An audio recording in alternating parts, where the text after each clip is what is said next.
Hello and welcome to Season of War. We're back tonight with another Age of Sigmar matchup. Have Carl back with your KO. Yes. Off to face against the Lumineth Realmlords. Had a little trouble with these guys in the past, but definitely a tough matchup, I think, for both armies, where it can swing one way or the other. So we'll have, obviously, an interesting game ahead of us. Like always. Couple quick announcements.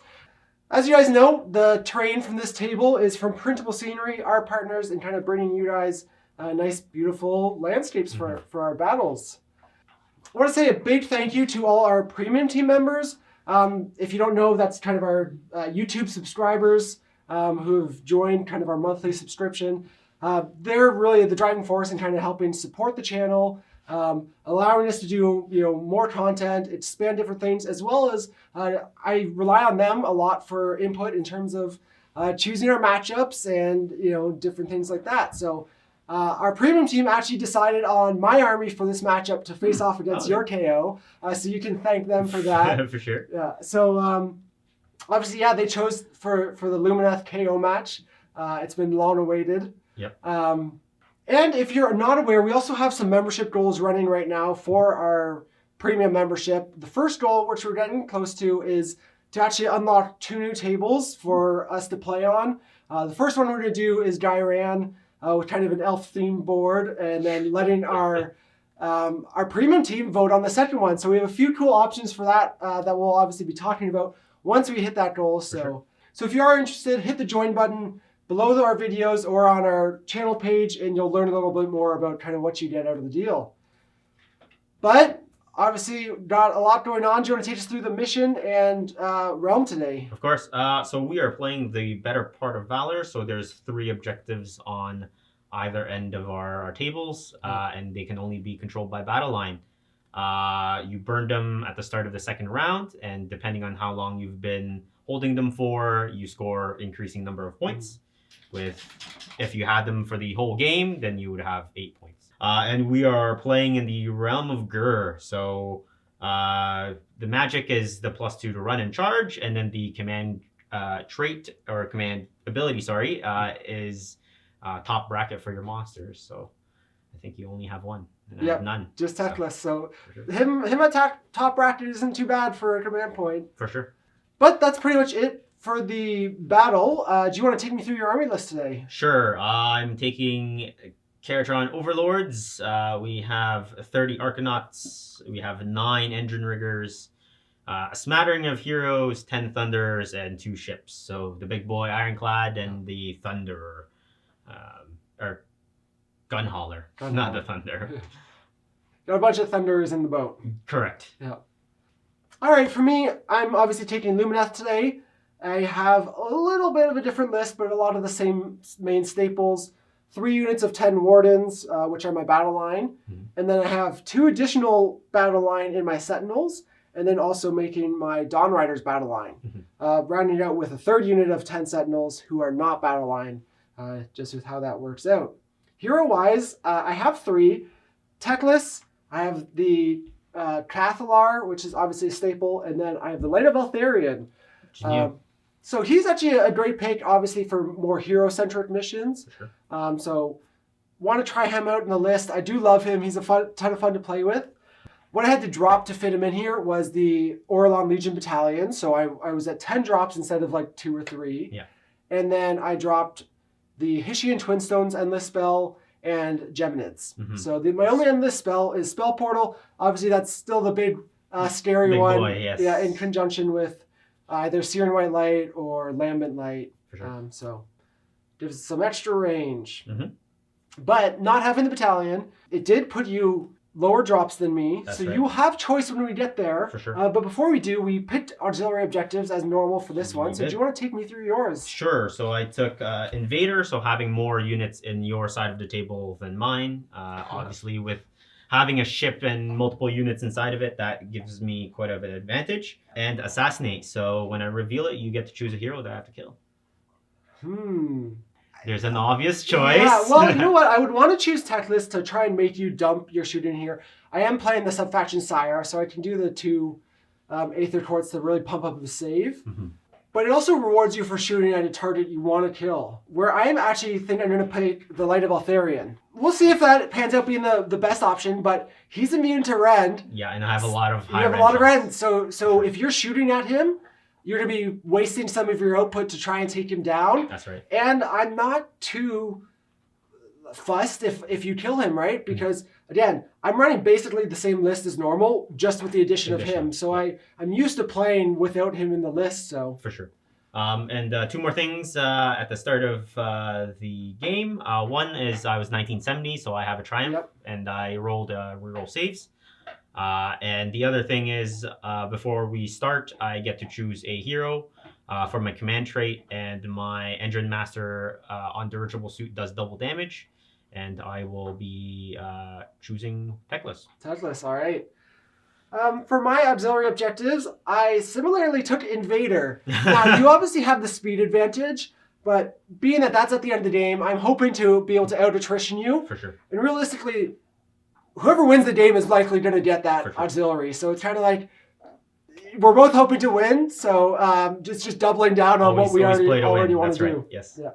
Yeah. My second auxiliary is Prey on the Weak. So this one, I want to kill all your battle line units. Again, rewarding me just for playing this mission. Sure. I want to eliminate your battle line already just to limit your scoring. Sure. So if I'm able to do that and take them out of the game, limit your scoring, again, just doubling down on what I already want to do.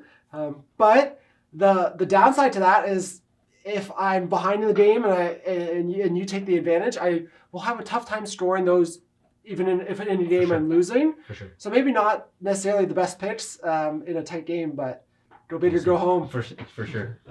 But yeah, you outdropped me here, so you are going to have a choice of how this game starts. And I will choose to go first. Okay. So obviously knowing you were going to have choice of first, once you deployed your big boat, I put my 2 units of 20 Sentinels over here. Now maybe this could have or didn't impact your choice, but really it put a big threat over at your Ironclad, where if you then gave me first, as I thought you might be setting up to do. For sure, yeah. There's a big threat on the board at least if you went that route. Because of me being lower drop, I had to drop that before you started doing your drop or doing your main threats. And since Teclis is on this side of the board where quite a few of my units are, with the spell portal, you're going to be able to eliminate quite a bit before I even get a go. And potentially even stop my fly high if you did enough damage to the Ironclad. Yes. So I think you forced me into this choice. Yeah, but obviously you have opportunities. You do get to teleport around the board. For sure. So lots of mobility, and it'll be an interesting matchup and I think a really interesting mission. So with that, we'll jump into the game. Going into round 1 with KO going first. Yeah.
Well, big, strong turn 1 for KO. For sure. So take me through it.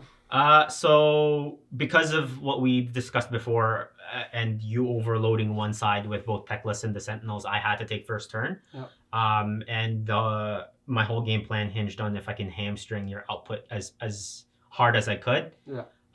And yeah, there's no Teclis, Light of Eltharion, and there's only 3 Sentinels left, which was, I think, effective. a significant alpha strike for me. Yes. So. Yeah, and obviously, I really was taunting you to take the first turn almost For with sure. my deployment. Based on our previous games, right? So again, at the start of the game, we said how this is kind of a polarizing matchup. Obviously, people talked about KO being able to shoot off Teclis round 1. In our experiences, with the double Aether Tords, he's been able to survive, and you invest so much shooting into him. For sure, yeah. Big differences, again, from our the previous experiences to this matchup that we were talking about. The fact that, again, I dropped the battalion, so I don't have a command point turn 1, which meant I couldn't double Aether Tords Teclis. So that's a big difference. Other big difference is your general. And as you mentioned, kind of with his target at the start of the game, doing double damage with your general, and his output, like the dirigible suit hero, his output's wild. Like with the double damage. So you did in shooting, you did 8 wounds. 8 wounds. So 4 wounds doubled to 8. Yeah, and then because double damage, and then he did another 6 in combat with 1 attack. So 14 damage by himself. Obviously, in shooting, you also shot the Endrin Riggers at him. So Teclis was on 3 wounds going into combat phase. Yeah, it was very comfortable that I was going to take him out in that first turn. Yeah, also big, your boat got the mortal wounds on the charge. Yes. 6 on Eltharion. That's a D6, right? That's a D6, So the 6 there was big, letting you finish him off before combat. Oh, sorry. No, it's a number of dice equal to my charge roll, which was I rolled a 10 for my charge. And every 4 up is a mortal wound. So I rolled 6 4-ups. So 6. Just slightly above average, but you also then have your bombs that you drop at the beginning of combat phase. For sure. You only had 1 wound left. So even if you had 2 or 3, I think you did 3 with your bombs. So no matter what, you were finishing him off pretty easily. Yeah. And then also in shooting, you minced my Sentinels over there. You tore these ones apart in combat. Again, shooting 7 off over here. Yep. So I'm going to have a couple battle shots to start off with. For sure. First thing, though, is to try and make this single Sentinel immune on a 2-up. He's immune. I'll pass the -9 bravery over to those. And because of my Iron Sky command, I am ignore battle shock wholly within 18 of the Ironclad. So would have been cute if I could have done it, but it would have been fun because -9 there. I already killed 2 or 3 in combat from the Wardens. And they're -1 because I did use a gold to make them reroll, so they would be -13. You also still have a command point and are within 12 of your general, so you have 2 redundancies, but obviously well positioned and well prepared for kind of the bravery shenanigans. Yep. Over here, I have 3 dice, so I'm at -1 bravery, so I'll lose 5 out of 3 left, so they're gone. So I am left with 1 single Sentinel on the board going into my turn 1. Yes, the one guy I left. Yeah. So obviously a decisive start to the game.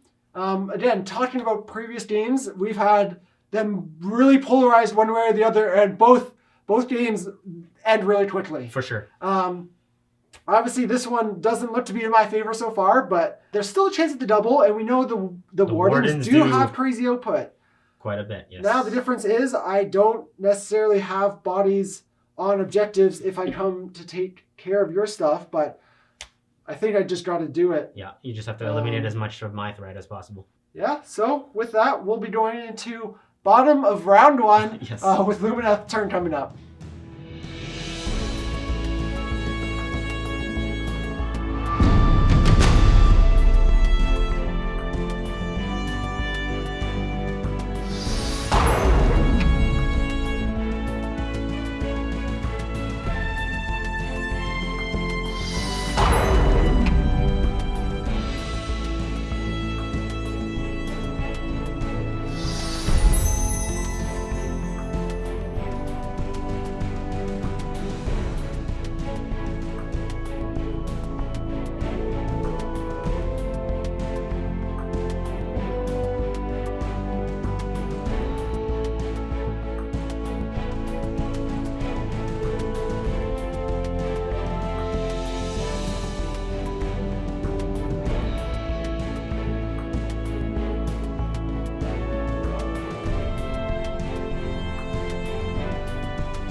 Alright, so Lumineth turn 1. Obviously I needed a lot to go right for me here.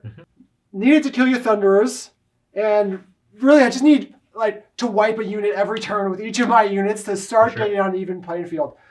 Also, 100% just playing for the double turn because anything less and I lose. Of course. So basically going all out, putting myself in the best position I can to come back into this game. What that looks like is obviously wanting to take out kind of some of your units. Also taking all 3 of my objectives and leaving a guy on them.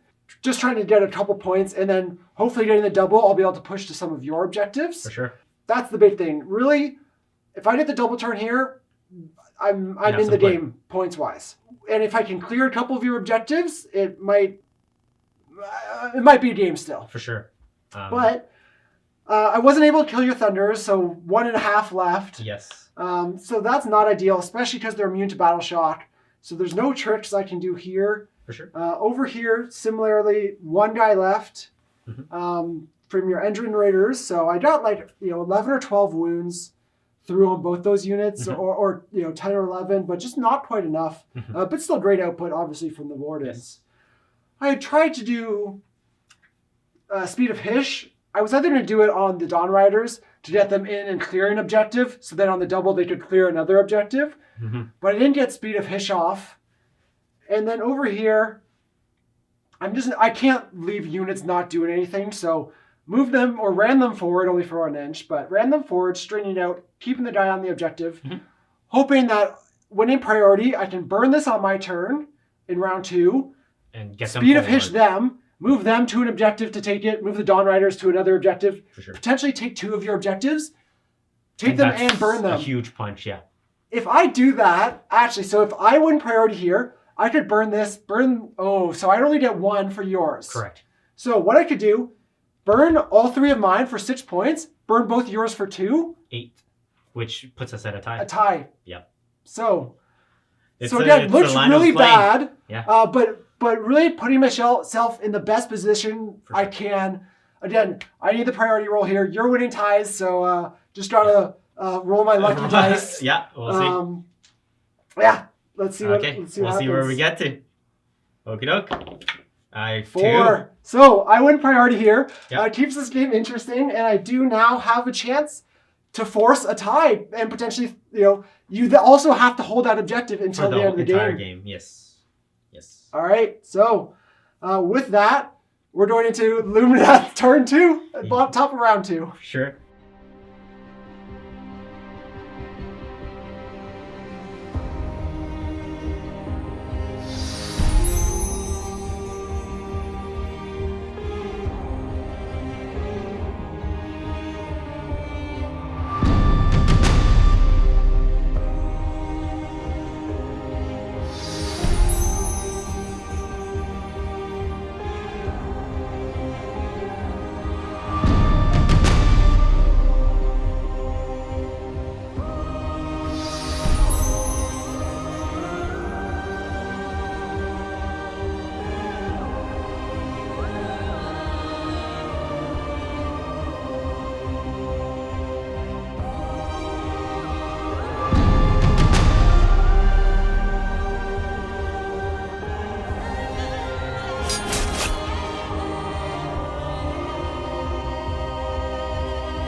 All right, so a couple big things. As soon as I started my turn, I realized the great plan I had wouldn't work because I can't actually leave the objective until the end of my turn. because I have to stay on it to control it to be able to burn it. But my ingenious plan did not go as intended. Again, I couldn't hit both objectives. Not that it mattered, because even my Dawn Riders going in, with you taking a turn and getting to hit them with Geminids, they were one less attack. But still, even if I had one more attack and 30% more output, I don't clear that unit. So not much doing over there. And I lost one to Geminids, which also hurt me. But yeah, obviously killed the Thunders pretty easily. Yeah. Sorry. One big thing in the Magic phase, though, I cast the Umbral Spell Portal with these Wardens, putting my Cathlar in 18-inch range of the boat, so I could get Darkness of Soul off from the Cathlar. Yep. Potentially locking down your big boat if I'm able to, outroll your bravery whenever you try to do anything. For sure. That potentially locks him down, maybe. But realistically, again, these three guys, well, I only have 3 guys here now. Yes. My Wardens went into the boat trying to kill the little hero in there. Yes. Knowing he might be able to jump out and whatnot. And I had Power of Hishoff, but I only got 1 mortal through. Yep. And then I think you made a couple saves and just didn't get the damage output. So and then he struck back. He struck back, killed 6. The little guy killed 1. Yep. So I lost 7 guys here this turn, which is absolutely crippling. Yep. A bad battle shock, and I lose this unit and the objective, which is just big for me. Real bad. And I'm not within the Cathlar range nor the command ability range. Yep. So I'm just relying on rolling 2 or less. 2 or less. So battle shock over there. I roll 5. That's a 5. I lose this entire unit and now do not control the objective and will not be able to burn it. For sure. Also meaning, as you pointed out, you have 1 guy here left. Who's battle line? With 1 wound, because I couldn't finish him off. That's going to be able to walk on that objective, cap it, and instantly burn it for at least 1. Yes. So it puts me in a real bad spot. I also owe you Battle Shock over there for my Dawn Riders. Yep. 2, they're fine. You're okay. I don't know. Do you have to Battle Shock? I do owe you a battle shock. I lost 2 guys. I spent a gold over there, so they are bravery 5, I believe now. It's 6, so they're -1 bravery. Bravery 5. So yeah, so they're down to bravery 5, and then you have 2 casualties. Yeah, 2 casualties. So D6 -3. So I roll a 3. So perfectly fine. None of them run. Very brave. And I believe that's it for me. Yeah. So that was. Again, I put myself in the best position I felt I could. Maybe not go. I shouldn't have gone into your boat, realistically. If I kill your hero, it's perfectly fine. Yeah. But I didn't, and then he smacked me back. I should have just played it safe. Sat on this objective. Realistically, I could have sat on these 3, and you have to fight me off of them with a lot less output. Yes. Especially if the boat doesn't move. Yeah. Or shoot. Yeah. So. Again, that's not great for me now, and it's looking real grim. But we'll go into bottom of round 2 with KO turn 2.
Yeah, so I think I did some cleaning up.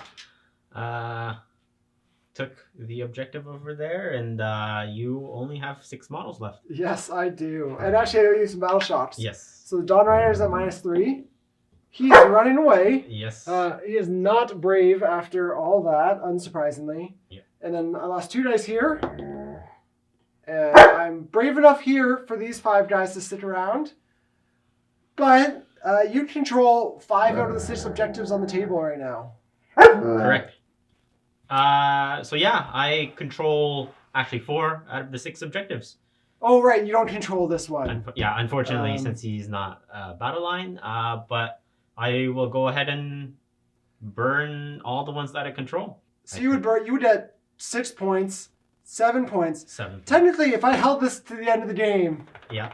you could still potentially I win. could theoretically score 8 points. Yes. But we obviously I are think that's not highly thinking unlikely, that's going to yeah. happen. Yeah. Darkness of Soul didn't even lock down your boat in the end. I didn't roll. I rolled Snake Eyes on the 7 On the I needed to bravery. beat. Correct. Still not 50% chance I make it. It was a good play. It's a quarter of my army. Most of my output's coming from that gentleman over there. So if you were to lock him down for a turn, there would be 10 more wardens in the center objective there. Yeah, that boat shot off those guys, so that was pretty rough.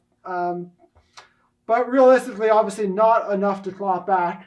Turn 1, before even my first turn, you had killed Teclis. 880 points. Light of Well, just from the heroes was 880. And then... So then, 300 and 420 points of... So you killed... Sentinel.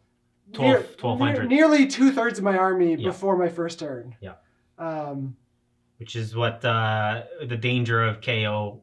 Yeah, obviously, I think your general... His ability to do double damage against a target, so Teclis, was huge. Looking at our past games where you've tried to go all in on Teclis turn 1, again, if I have the command ability to pop the 2 Aether Quartz, makes him way more survivable. You ended up, you've put in half your shooting before, realized you weren't going to kill him. Yeah, and had to pivot and couldn't do it. And actually, that was a previous battle report that ended up being super polarizing the opposite way. For sure. And I wasn't going to post it, but based on the outcome here, I think it's actually going to be interesting. I'll end up posting that. To see both, the contrasting views of if you don't get the damage through, how things can pan out, compared to if you... And here you tacked in a little bit more to the hero killing, again, with your general trait. For sure. And then obviously the mortal wounds against Eltharion is the best way to take him out. So. For sure. I think the key pieces were the change of my list to include Grudge Bearer, and it's not something that I built just to face Lumineth. But also Seraphon with Croak, as you were saying. Correct. It's really kind of just an overall meta pick. Correct. And the second thing is not having that command point from the battalion, which allowed me to remove a significant chunk of sentinels on the right-hand side from me, as well as being a higher enough drop that I had the choice to do this to. Yes. Yeah. We were talking before the game. If you had the battalion, which would put you at 3 drop-ish, it would be below the 5 that I currently have, and the battle would probably flip the other way with Teclis being able to cast those spells and kind of putting a dent in my army. Yeah, potentially having range. Now you could have sat your boat a little further back. Correct.